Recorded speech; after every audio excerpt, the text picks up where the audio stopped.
서울광역방송센터입니다. 지난 대선 당시 명태균 여론조사 보고서가 존재했고 대선 당일에도 명태균 보고서로 회의를 했다. 대선 당시 윤석열 캠프에서 정책총괄지원실장을 지냈던 신용한 전 서원대 석좌 교수의 폭로입니다.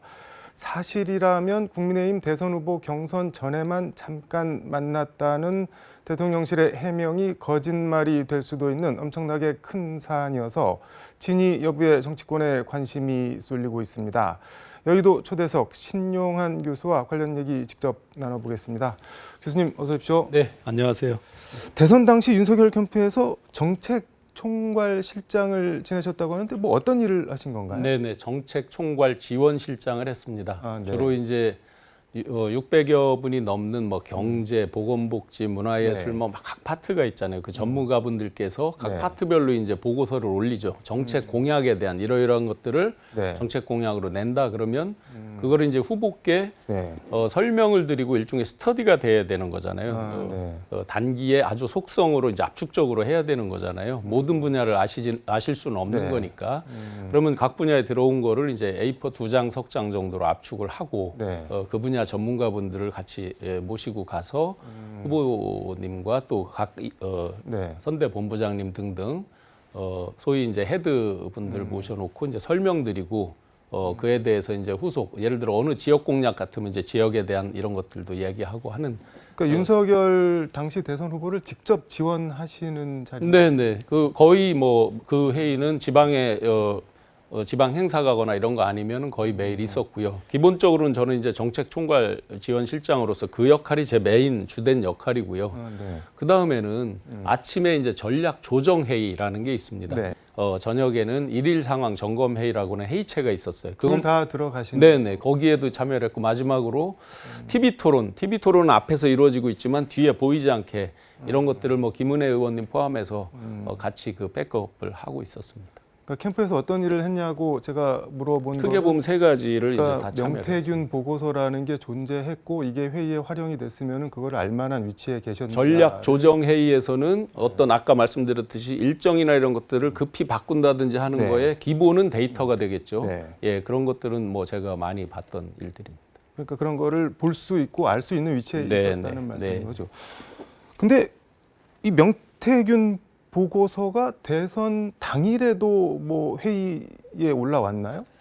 대선 당일날 그 상황을 조금 배경을 이해를 하셔야 될 것 같아요. 그 전까지는 약 8에서 12% 사이로 굉장히 앞서 나가는 걸로 많이 분위기가 그랬어요. 캠프 여론조사 분위기가. 결과. 뭐 여론조사 이런 데이터가 기본이었겠죠. 전체적인 캠프 분위기가 굉장히 좋은 분위기였어요. 물론 저는 그에 대해서 동의하지 않았어요. 이런 거였는데 당일날 정말 비상이 걸렸어요. 뭐냐면 8에서 12%면 넉넉히 이기는 거잖아요. 그런데 현장 분위기에서 일단 투표 참여가 생각보다 저조하다는 것들 현장에서 올라오는 보고죠. 출구조사 옆에서 이렇게 각 당에서 보고 응답하는 것들을 이렇게 봤을 때 이거 분위기가 이상하다.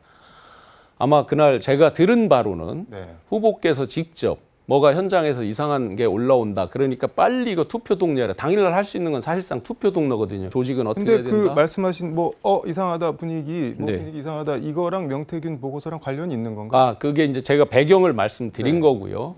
명태균 보고서의 내용을 보시면 굉장히 근접해 있는 거죠. 데이터상으로. 그런데 처음에는 아마 그 데이터를 보고 반신반의했을 것 같아요. 그러다가 막상 투표 당일날 현장 분위기를 보니까 생각보다 어르신들 층이 투표장에 덜 나온다든지 생각보다 사전 투표를 많이 했구나. 이런 이제 분위기가 때문에 종일 투표 동료로 저희가 정신이 없었죠. 그러니까 다른 여론조사 일반 여론조사는 뭐 9% 이상 이긴다라고 했는데 명태균 보고서는 박빙이다. 안심할 수 없다. 아니 꼭 제가 그렇게 정확히 기억은 안 나지만 명태균 보고서에 보면 그런 것들이 해석이 다 되거든요. 보면 실제로. 그래서 아마 만약에 후보께서 이걸 보고를 받았는지 안 받았는지 제가 모르죠. 근데 명태균 씨가 보고를 했다고 하면 거기서 초비상이 걸렸지 않았을까 싶습니다. 뭐 추정입니다만 제가 본 건 없으니까요. 그러니까 직접 보고를 받았는지 안 받았는지는 모르지만 그건 제가 알 수 없는 거니까. 그 보고서가 회의에서 논의가 된 거는 된 건가요? 그러면? 그런 것들을 회의 자리에 얘기하고 제가 나중에 회의 끝나고 이걸 다운받은 것 같아요. 시간을 보면 다운로드 시간이 그게 적혀 있는데 저는 뭐 그런 것들이 한 번만 하지 않았어요. 그날 굉장히 긴박하게 회의를 많이 했었기 때문에 그러면 어떤 회의를 하고 나중에 제가 받은 것 같아요. 그거는 누가 주지 않으면은 받을 수가 예. 상식적으로 저는 지금도 명태균 씨나 그 강혜경이라는 분을 알지 못해요. 뭐 TV에서 본 것밖에 없어요.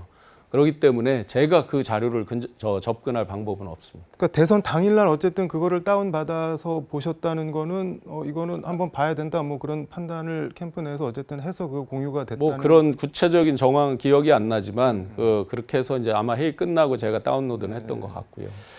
근데 저는 그 두 가지가 궁금한데 일단 명태균 씨가 도대체 뭐라고 그 난다긴다 하는 여론조사 전문가들이 많은데 그거를 이렇게 무게 같은 거를 두고 굳이 다운을 받아서 보관까지 아니 선거 때는요 그거에 신경을 쓰는 게 아니고요 대표적으로 예를 들어서 몇 퍼센트 차이야 어느 지역이 갑자기 떨어졌어 어느 세대가 갑자기 취약해 이런 것들이 관심이고 주로 그런 것들에 의해서 그러면 일정이 갑자기 어느 지역이 뭐 강원도가 갑자기 빠졌으니까 강원도로 바꾸자 뭐 이런 식으로 이제 진행이 되기 때문에 이 명태균 씨께 중요해서 보고 말고 전혀 그런 차원은 아닙니다. 그런 건 아니고. 네. 대통령실은 대선 경선 전에만 대통령이 뭐 잠깐 만났고 그 이후에는 관계를 단절했다 이렇게 해명을 했는데 이건 어떻게 받아들여야 돼요? 제가 그냥 이건 추론이고 해석입니다만 이게 이제 구차라고 되어 있잖아요. 제가 지금 오픈한 게 공개한 게 거기에 보면 그러면 8차까지도 쭉 있는 거잖아요. 네. 앞쪽에도 있었을 거 아니에요. 그리고 계속 혼자 보기 위해서만 했다 또는 샘플 수가 지금 5,100명 되잖아요. 이게 9차만 놓고 봤을 때 네. 비용이 상당하죠. 그렇게 보면 과연 5,000명이나 되는 샘플에 큰 비용을 지불하면서 혼자만 본다. 또 그 앞에 8번이 더 있었다. 그걸 계속 혼자 보면서 앞으로 어떻게 되겠지. 이거는 상식에 부합하지는 않는 것 같습니다. 누군가와 보고든 공유든 뭔 절차가 있었겠구나라고 추론이 합리적이라고 생각합니다. 그러니까 뭐 단발성이라면은 차수를 붙여서 1차, 2차, 3차 이렇게 하지는 않았을 것 같다는 생각이 드는데 처음부터 보고를 받을 때부터 쭉 받을 생각을 했다고 봐야 되는 거 아닌가요? 아마도 상식에 그게 부합한 추론 아닐까요? 근데 반론 차원에서 몇 가지 더 질문을 드리면은 일단 뭐 윤석열 영입 인재 1호라는 장해찬 전 국민의힘 최고위원은 뭐 언론 인터뷰에서 신용한 대선 캠프 내 핵심도 아니었고 뭐 그런 명태균 보고서 같은 거 본 적도 없다 이렇게 메신저를 공격을 하던데 그건 어떻게? 네네 그분 기준으로 저는 핵심이다 실세다 아니겠죠. 제 입으로도 저는 핵심이다 실세다 말한 적 없습니다. 그런데 한 가지로 객관적인 것으로 말씀드려 보겠습니다. 그러면 그 회의체에서 제가 같이 회의를 했던 분들 다 알려진 공인들입니다. 현재 장관, 차관, 수석, 비서관, 소위 말하는 최고위층의 대부분이 포진돼 있으시거나 또는 역임하고 또 다른 자리를 기다리고 하고 계시죠. 또 국회의원이 되신 분들도 여러분이 있으시고요. 그러면 그걸로 객관적으로 국민들이 판단할 수 있는 거죠. 명태균 씨는 어제 한국일보 인터뷰에서 말씀하신 대로 이거 자기 보려고 만든 건데 판세 분석 저희가 해보려고 만든 거지 뭐 어디에 돌린 건 아닌데 유출이 된 것 같다 이렇게 얘기를 하던데 그거는 뭐 유출이라고 표현하신다면 이제 서로 앞뒤가 지금 모순되잖아요. 혼자 보려고 그랬는데 유출됐다면 그 회사에 딱 두 분 있다고 그랬는데 그럼 나머지 한 분에 대해서 그건 여쭤보면 답이 나오겠네요. 그 내부에서는. 그다음에 혼자 보기 위해서 이렇게 9차례에 걸쳐서 뭐 5,000 샘플, 그 앞에 건 몇 샘플인지 정확히 모르지만 5,000 샘플씩 하면서 혼자만 가지고 예를 들어서 누가 되겠다 혼자만 예측하고 혼자만 뭐 기대를 하고 뭐 실망을 하고 이런다? 상식에 부합하지 않는다고 생각합니다. 이게 지금 공짜로 여론조사 결과를 받았으면 정치자금법 위반이 되는데 그리고 실제로 지금 윤석열 대통령, 김건희 여사, 명태균 씨가 지금 정치자금법 위반 등 혐의로 공수처에 고발이 돼 있는데 어떻게 될 걸로 보세요? 그러면 이거? 저는 뭐 공짜였는지 아닌지 이런 과정은 모릅니다. 그건 제가 알 수 없는 위치고요. 만약에 이제 그런 것들이 사실이라 그러면 지금 이제 수사하고 하는 검찰에서 충분히 뭐 밝혀질 수 있다고 생각을 합니다. 근데 한겨레도 오늘 뭐 단독이라고 보도를 했는데 강혜경 씨 통화 녹취 명태균 씨랑 그 보니까는 김건희 여사가 고맙다면서 김영선 공천은 선물이다 뭐 이렇게 얘기를 했다고 하면서 김 여사께서 직접요? 아니요, 그 명태균 씨랑 강혜경 간접적으로. 씨랑 통화해서 이제 명태균 씨가 그렇게 얘기를 했다고 하면서 입조심해야 된다, 이거 알려지면 뒤집어진다, 뭐 이렇게 얘기를 했다는데 이거는 본인이 이게 2022년 5월 2일 날 통화 녹취인데 이때는 뭐 이런 게 사단이 벌어지기 전이어서 굳이 뭐 거짓말을 없는 말을 할 필요가 없을 것 같은데 그렇다고 하면은 이거는 뇌물죄, 수뢰우 부정처사 이게 뇌물죄 중에서도 그 죄질이 제일 안 좋은 걸로 평가를 받는데 그럼 법률적으로 보면 지금 말씀하신 부분에도 해당할 것 같고요. 또 아까 말씀 주신 것 중에서 전년도 네. 11월 4일 날 후보로 확정되셨거든요. 2021년도. 네네네. 그거는 뭐 다 저기에 나와 있으니까요. 네. 그러면 그때 인연을 맺고 그 이상 안 했다고 하는데 그러면 공천에 이렇게 한다고 그러면 네. 공천은 여사님만 알고 뭐 예를 들어 대통령 후보는 그걸 모른다. 이것도 조금 퀘스천이긴 할 것 같고요. 여러 가지. 그냥 앞뒤가 이제 다 모순되는 거죠. 지금 해명하는 것들이. 네. 이게 돈을 안 줬으면은 정치자금법 위반이고 공천 대가로 뭐를 네, 법률적으로 대가로 보면 저도 뭐 법률을 뇌물죄가 되고 전공했지만 약간 예, 뭐 그렇게 근접할 수 있겠습니다. 네. 근데 지금 박근혜 정부에서 대통령 직속 청년위원회 위원장 장관급 지내셨고 그다음에 윤석열 후보 캠프에서 정책 총괄 지원실장을 지내셨고 인수위도 들어갔는데 왜 바로 사표를 예, 그 과정을 말씀드리겠습니다. 네. 대통령 직속 청년위원장 장관급을 지냈습니다. 그런데 저는 나름 자부심을 갖고 있었습니다. 일에 대해서 전문가로서 탄핵을 당했습니다. 근데 탄핵에 대해서 부끄러워하지 않는 현실들 그 당시에 대통령 직속 청년위원장 이런 식으로 돼 있기 때문에 그 직함이 주는 트라우마가 훨씬 컸습니다. 그 아내랑 3개월 동안 집 밖에도 안 나가고 이런 경험들이 있었고 다시는 이런 불행한 일이 있으면 안 되겠다라는 생각을 하고 있었고요. 근데 캠프에 참여하면서 네.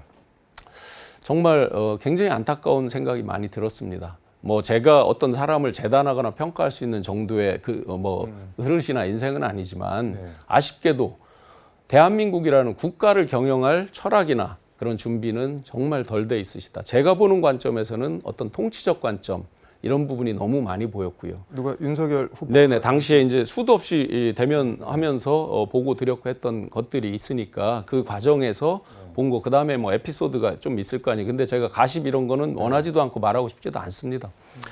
그다음에 어떤 즉흥적인 의사결정이나 결론이 나오는 것들, 공약 발표 중에 대표적으로 병사 월급 200만 원 이런 걸 보시면 그게 전후 준비가 없었거든요. 그 나중에 사후적으로 말을 맞추느라고 힘들었습니다. 예를 들어 예산이 얼마가 들어가고 뭐 언제부터 할 거고 평균이냐 뭐 순차적으로 하는 거냐 등등등요.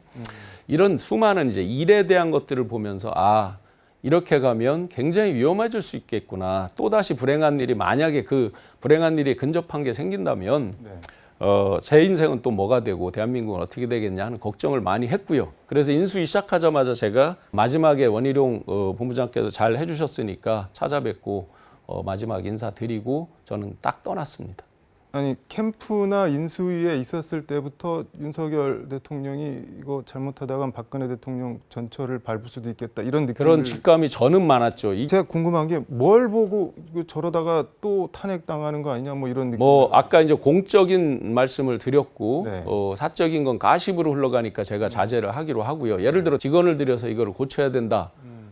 라고 해서 직원을 드려야 되는데 제가 본 회의 장면에서 그 직원을 드리기로 제가 누구랑 드려보자라고 상의도 했는데 아무도 드리는 분들을 본 적이 없어요. 모든 것이 탑다운이죠. 지금도 아마 제가 그 뒤로 용산에 그런 것들은 제가 근무 안 해봐서 모르지만 그런 분위기는 크게 바뀌지 않았을 것 같다는 추론이 듭니다. 캠프 때부터 누가 뭐 직원하거나 그런 분위기는 아니었는데 굉장히 분위기가 그렇진 않죠. 물론 분위기가 뭐 무겁고 맨날 뭐 이런 건 아니지만 1시간에 뭐 59분을 얘기한다. 어떤 분들이 얘기해서 화제가 됐지만 그 정도는 아니시고요.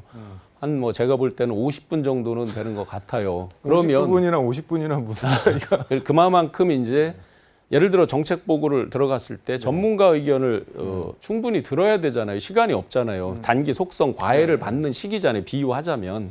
그런데 이제 몇 분 듣다 보면 굉장히 아는 게 많으세요. 광범위하게. 그러나 그게 깊이 있는 건 아니겠죠. 그런데 이제 그런 걸 한 5분 정도 들으시면 또 다른 거 말씀하시다가 보면 거의 회의 시간이 끝나가고 이런 경험이 많이 있었죠. 즉 경청을 잘 하지 않으시니까 어떤 직원이나 이런 것들은 더더군다나 하기 어려운 분위기였던 건 사실이죠.